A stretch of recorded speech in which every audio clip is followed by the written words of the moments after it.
네, 교회 밖에서 만나는 재미있는 교회사 이야기. 두 번째, 로마를 베낀 신도시 콘스탄티노플.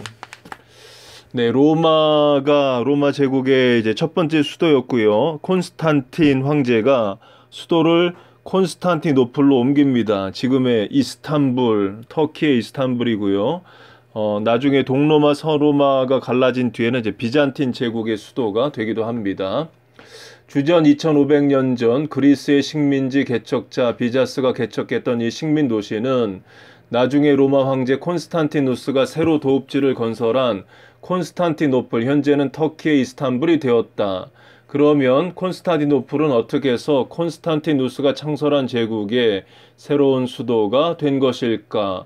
또 콘스탄티노플은 어떤 과정을 거치면서 쇠락한 오늘날의 고대 도시 가운데 한 곳으로 전락하게 된 것일까?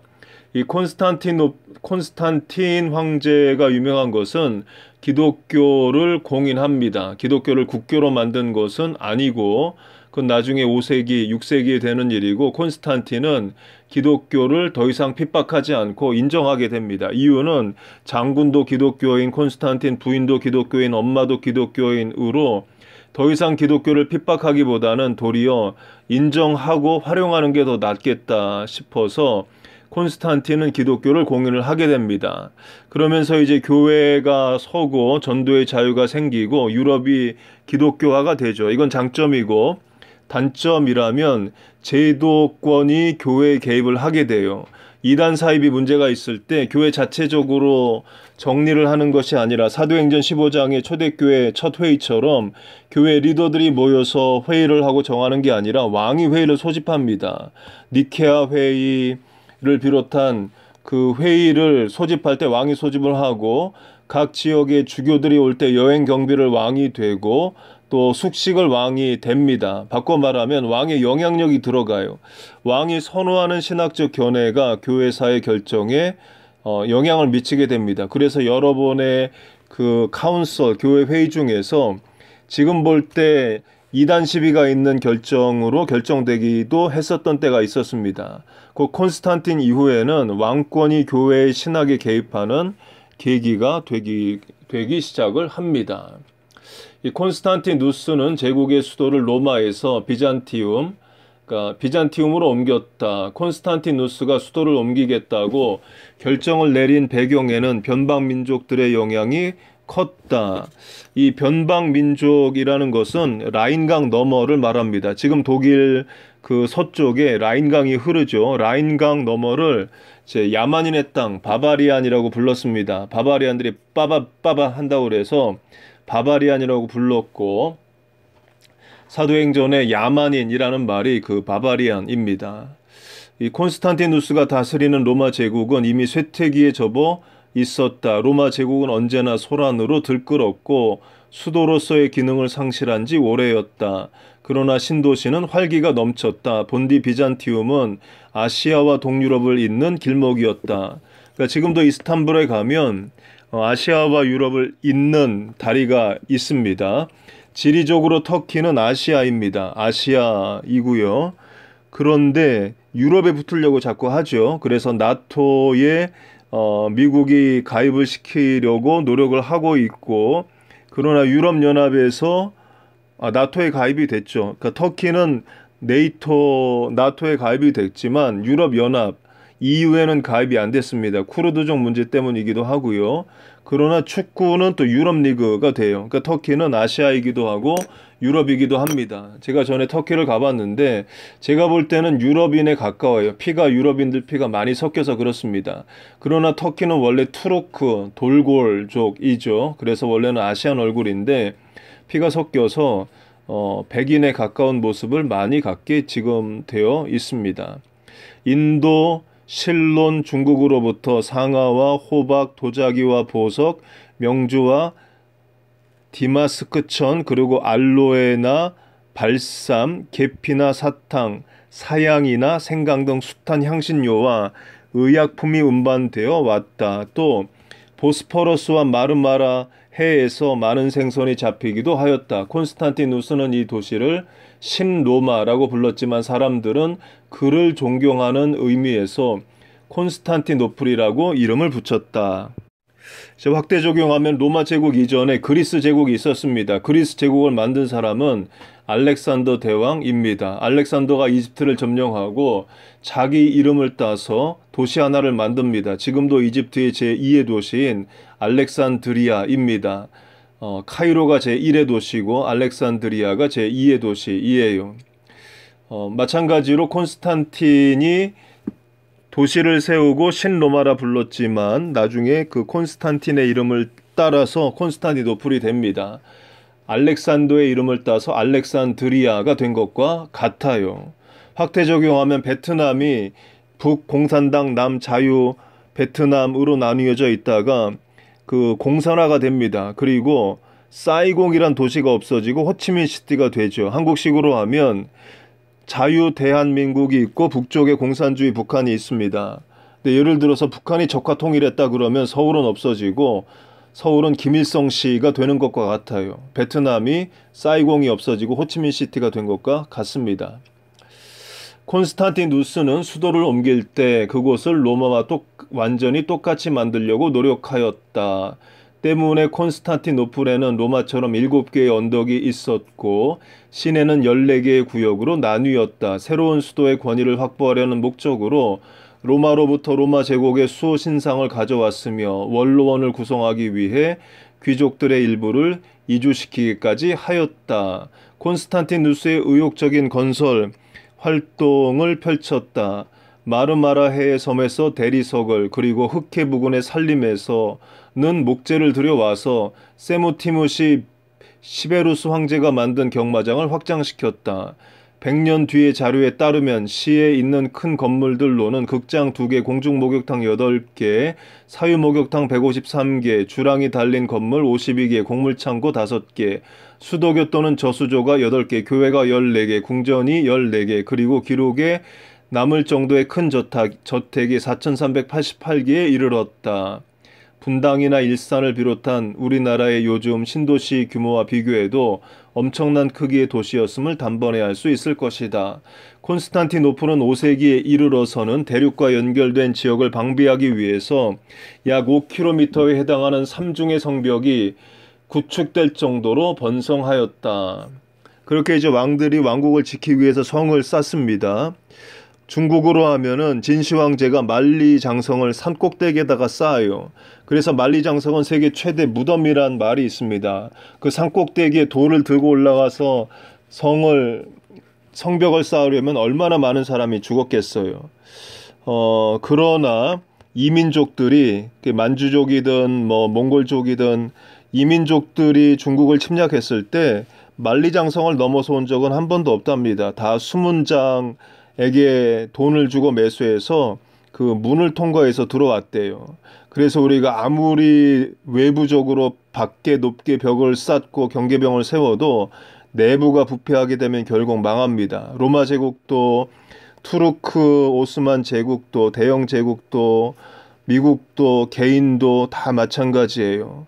내부로부터 썩는 겁니다. 생선으로 비유하면 머리부터 썩는 거예요.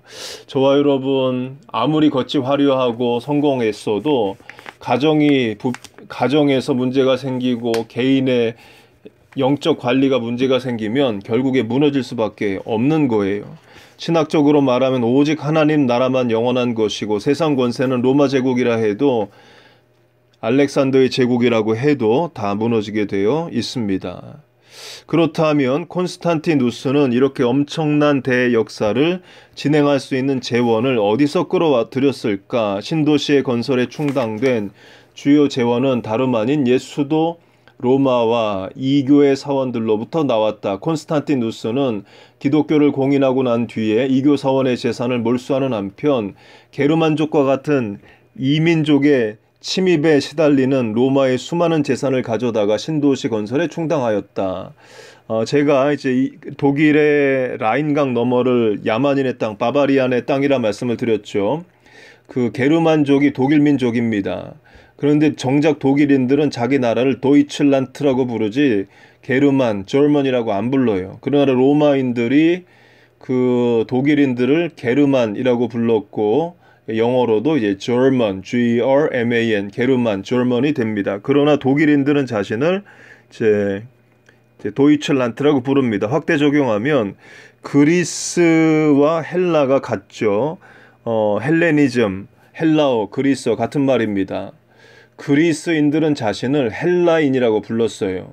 근데 로마인들이 그리스를 그리스라고 불렀습니다. 그래서 지금도 그리스를 그리스라고 부르죠. 한국도 마찬가지죠. 한국은 한국이라고 부릅니다. 스스로 대한민국이라고 부르지만 밖에서는 코리아라고 부르죠.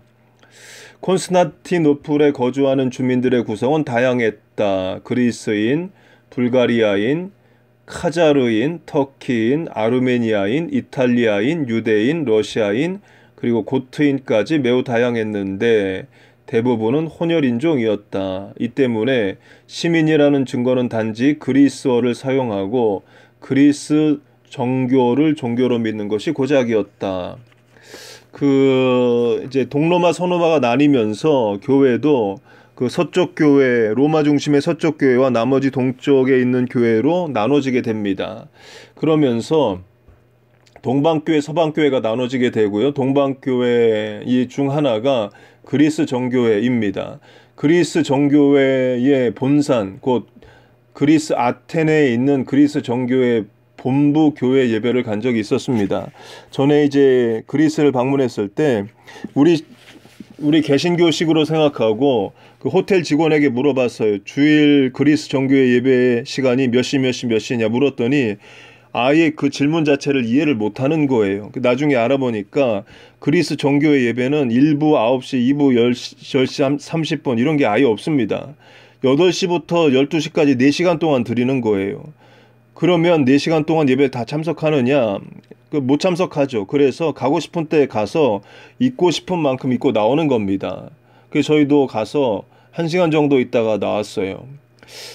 우리 교회에서 가장 가까운 교회가 아르메니아 교회입니다. 우리 교회에서 레프턴 하면 신호등 있죠. 신호등에서 라이턴에서 그 루트 4로 나가는 길에 왼쪽에 아르메니안 철치가 있어요. 아르메니아는 아시아 쪽에 해당합니다. 아랍인들 비슷하게 많이 생겼고요. 그 아르메니아 교회 목사님과 한번 대화를 한 적이 있었는데요. 그 아르메니아 교회도 이제 동방교회 전통이 있기 때문에 예배 길게 드립니다. 그 목사님이 그랬어요. 어떻게 예배를 1시간에 드리냐는 거예요. 아르메니아 교회 주일 예배는 3시간 드려요. 근데 처음에는 그 3시간 드린다는 게 이해가 안 됐지만 지금은 이해됩니다. 하나님을 예배하는데 1시간이란 시간을 정해놓고 빨리 끝나라 이런 마음으로 예배 드리는 것이 아니라 충분히 찬송하고 충분히 묵상하고 충분히 말씀 듣고 설교도 막 1시간씩 하고 그렇게 이제 예배를 드려요.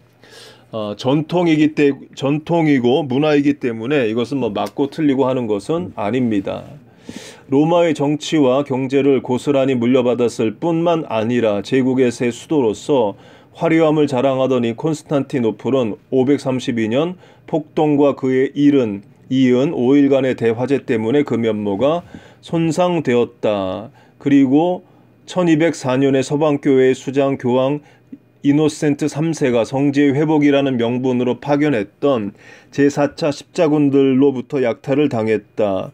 십자군들은 제단 높이 있는 아름다운 십자가상을 비롯해서 값이 나가는 물건은 무엇이든지 벽에서 뜯어냈으며 또 가져갈 수 없는 예술품이나 고대 사본들은 파괴하고 모조리 불태워 버림으로써 비잔틴 제국의 수도 콘스탄티노플을 크게 훼손시켰다. 강도와 전혀 다를 바 없었던 이들이 앞세웠던 명분은 로마 카톨릭과 그리스 정교회의 통일이었다. 이후로 세력을 회복하지 못했던 콘스탄티노플은 결국 1453년 메메드 2세가 이끄는 오스만 투르크족에 의해서 완전히 함락되었다. 이 오스만 투르크족은 지금의 이제 터키를 말합니다. 그렇게 이제 콘스탄티노플이 이슬람화가 되고 지금까지 터키는 이슬람 제국이 되었죠. 그 터키의 이스탄불, 옛날 이름 콘스탄티노플에 갔었습니다. 가서 본 것 중 하나가 그 소피아 성당이라는 유명한 성당이 있었어요. 곧 예전에는 교회였습니다.